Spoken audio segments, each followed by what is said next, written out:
1, 2, 3, let's go.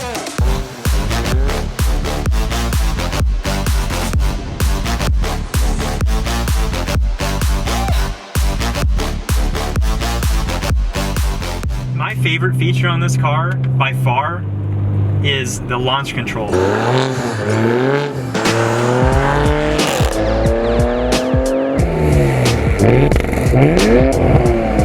This car, with the all-wheel drive and the turbos, launches harder than just about any other car I've been in, and I've been in a lot of cars. So I'm gonna go ahead and turn around up here again, and I'll show you guys what launch control is like. So one of the most exciting features on this car is the launch control. So I'm gonna go ahead and walk you through how to do that from park. So I'm in park right now, put the car in drive, and then I'll pull the center paddle back once to put it in sport mode. And then once I'm in sport mode and dynamic, make sure your drive mode is in dynamic. And then I'm gonna tap the traction button once.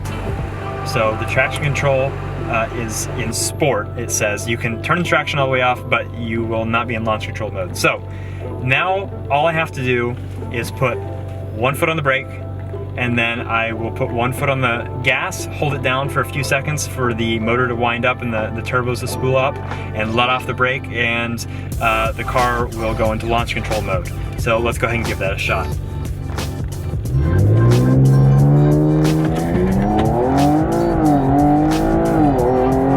God, this thing is fast. Oh my God.